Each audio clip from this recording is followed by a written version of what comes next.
हाँ तो बच्चों, आज आपको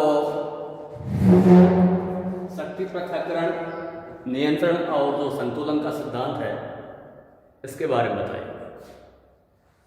शक्ति पृथक्करण का जो सिद्धांत है संयुक्त राज्य अमेरिका के संविधान की देन है।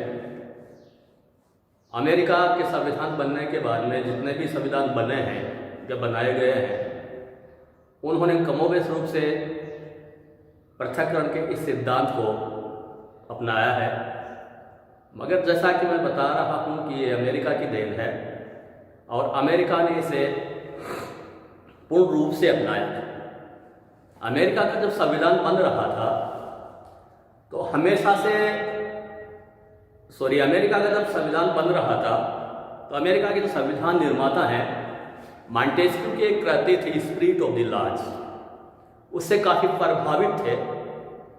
तो शक्ति पृथक्करण के बारे में क्लियर रूप से मॉन्टेस्क्यू की जो कृति है स्पिरिट ऑफ द लॉज, उसमें लिखा गया है शक्ति पृथक्करण का आधार यह है कि सरकार के जो 3 अंग हैं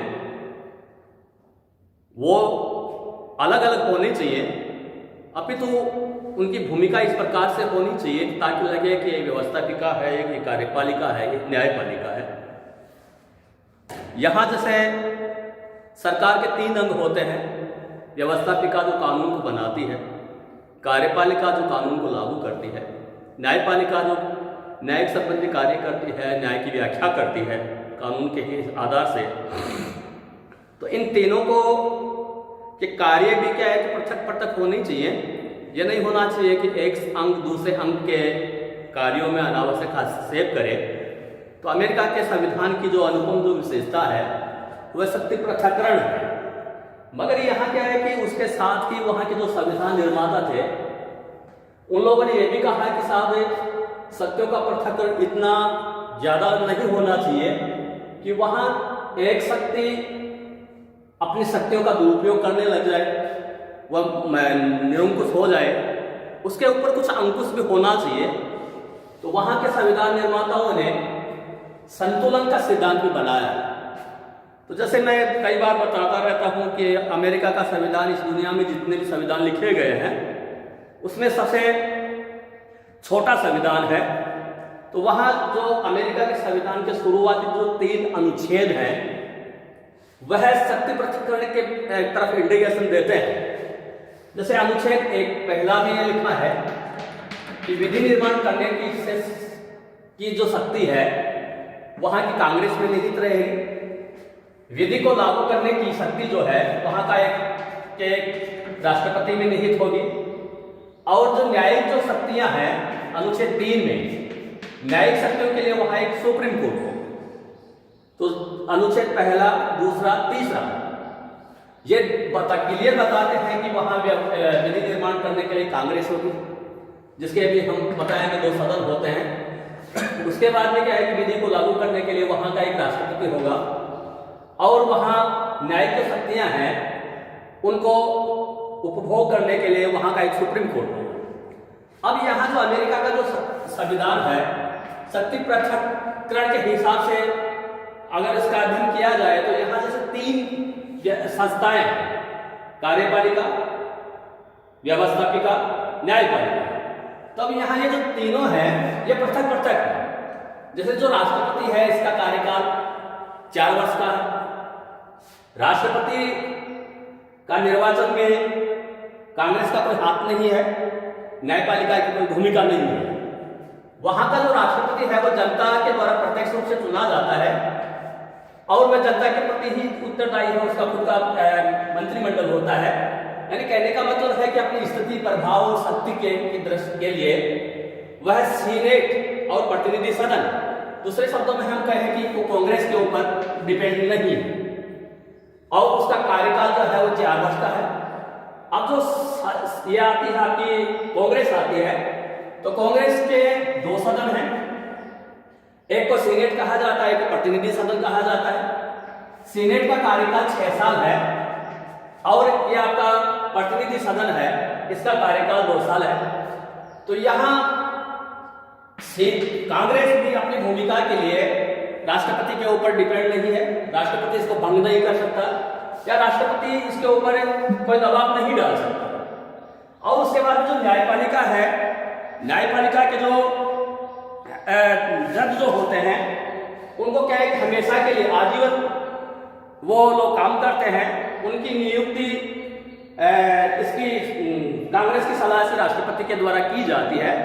यानी कहने का मतलब है कि तीनों ही जो संस्थाएं हैं वह स्वतंत्र पृथक पृथक है, कार्यकाल के हिसाब से भी इनमें डिफरेंस देखा जा सकता है, मगर व्यवहार में जो शक्ति पृथककरण है वह यही है कि यहाँ जो तीनों जो संस्थाएं हैं वो डिफरेंट तरीके से कार्य करते हैं। इनका जो चुनाव का जो तरीका है वो भी एक दूसरे से अलग है।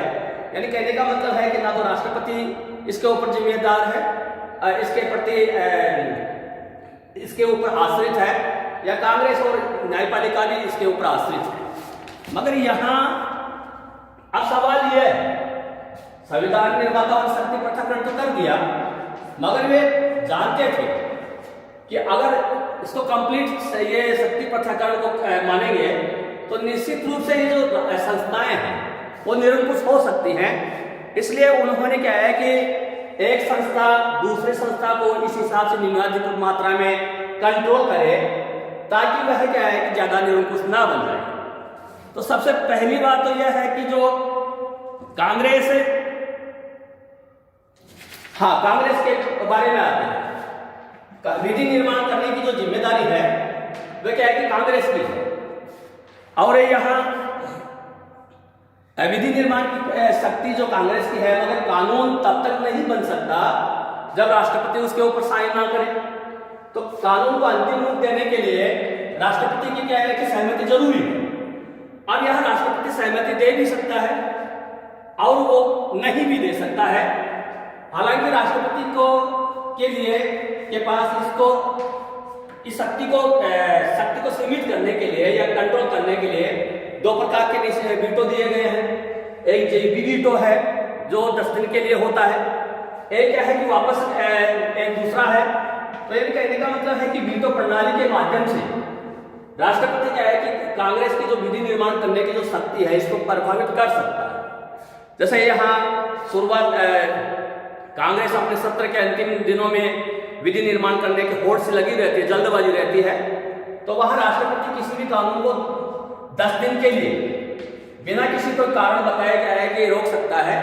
और इस अवधि में अगर कांग्रेस का सत्र की समाप्ति हो जाए तो फिर वो जो कानून है वो निरस्त माना जाता है।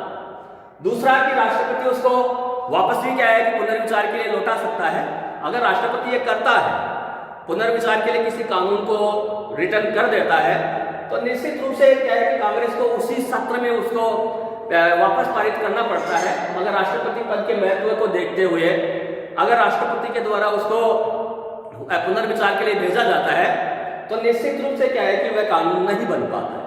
और जहां तक इसके कांग्रेस के ऊपर ये सवाल है न्यायपालिका का, तो न्यायपालिका भी कांग्रेस के द्वारा जो पारित जो नियम होते हैं, अधिनियम होते हैं, कानून होते हैं, उनका क्या है कि न्यायिक पुनरावलोकन कर सकती है, उनका पुनरावलोकन कर सकती है। अगर ये संविधान के विरुद्ध में है तो निश्चित रूप से न्यायपालिका उन कानूनों को गैर कानूनी घोषित कर सकती है। सैद्धांतिक रूप से विधि निर्माण करने की शक्ति कांग्रेस की है, मगर व्यवहार में हम देखते हैं तो राष्ट्रपति और न्यायपालिका भी उनकी शक्ति को क्या है कि प्रभावित कर सकती है। अब यहाँ राष्ट्रपति के कार्य पे भी अंकुश लगाती है। जैसे ये है कि ये जो आपकी राष्ट्रपति की जो शक्तियां हैं वो भी क्या है कि सीमित है। राष्ट्रपति कांग्रेस की बिना अनुमति के टैक्स नहीं लगा सकता। युद्ध एवं शांति की घोषणा कांग्रेस की सहमति से ही राष्ट्रपति कर सकता है। राष्ट्रपति सीनेट की सहमति के बिना नियुक्तियां नहीं कर सकता। राष्ट्रपति के द्वारा की गई जो संधियां सीनेट के सहयोग से ही क्या है कि लागू हो सकती है। और इसके बावजूद भी जो कांग्रेस है, अगर राष्ट्रपति का आचरण अमर्यादित रहे, वह संविधान के प्रतिकूल आचरण करे या राष्ट्रपति का आचरण इस प्रकार का रहे कि वो उनकी पद की गरिमा के अनुरूप नहीं है, तो सीनेट इसको कांग्रेस को अधिकार है कि वह उसके विरुद्ध में क्या है कि महाभियोग प्रस्ताव पारित कर सकती है और उसको पद से हटा सकती है। महाभियोग का प्रस्ताव इस प्रकार सरकार का प्रस्ताव है कि यहाँ हर राष्ट्रपति से डरता है। अगर अमेरिका के इतिहास का अध्ययन किया जाए तो 3 मौके इस प्रकार के आए हैं जब वहाँ के राष्ट्रपति के विरुद्ध में महाभियोग प्रस्ताव लाया गया, मगर आज तक क्या है कि एक के भी विरुद्ध में महाभियोग प्रस्ताव पारित नहीं हो पाया है। 1861 में एक एंड्रू जॉनसन नाम का एक राष्ट्रपति थे, उनके विरुद्ध में सबसे पहले महाभियोग लाया गया, मगर वो एयरपोर्ट से क्या है जीत गया। और उसके बाद में 1967 के आसपास निक्सन के विरुद्ध में महाभियोग प्रस्ताव लाया गया था। एक वाटरगेट कांड हुआ था वहाँ, मगर यहाँ निक्सन ने अपनी स्थिति को कमजोर देखते हुए उनको यह आशंका थी कि हो सकता है उनके विरुद्ध महाभियोग प्रस्ताव पारित हो जाए, उन्होंने क्या है कि अपना इस्तीफा दे दिया था। और उसके बाद में 1998 में राष्ट्रपति जो बिल क्लिंटन है, उनके चरित्र के आधार से एक कोई वहाँ एक स्कैंडल हुआ था, उस स्कैंडल के हिसाब से क्या है कि वहाँ की कांग्रेस ने उनके विरुद्ध महाभियोग प्रस्ताव पारित किया था, मगर वो पारित नहीं हो पाया। और इसके बाद में क्या है कि जो राष्ट्रपति के जो कार्य हैं, उन कार्यों की जो न्यायिक पुनरावलोकन है वह क्या है कि न्यायपालिका कर सकती है। इसलिए यहाँ क्या है कि राष्ट्रपति को कांग्रेस और जो न्यायपालिका के द्वारा भी उनके कार्यों को कंट्रोल किया जा सकता है। उसके बाद में आता है सुप्रीम कोर्ट आता है। कांग्रेस सर्वोच्च न्यायालय की संख्या घटा सकती है या बढ़ा सकती है, उनके वेतन भत्ते घटा सकती है, महाभियोग के द्वारा हटा भी सकती है। सर्वोच्च न्यायालय के न्यायाधीशों की नियुक्ति राष्ट्रपति के द्वारा की जाती है। न्यायपालिका के द्वारा दंडित जो व्यक्ति हैं उनको क्या है राष्ट्रपति के द्वारा कम किया जा सकता है, स्थगित किया जा सकता है, या क्या है कि माफी दी जा सकती है। इसलिए बच्चों ये थोड़ा सा इंट्रोडक्शन था आपको शक्ति पृथक्करण के साथ नियंत्रण नामक संतुलन का जो सिद्धांत है वह भी क्या है कि हमने आपको बताया है। धन्यवाद।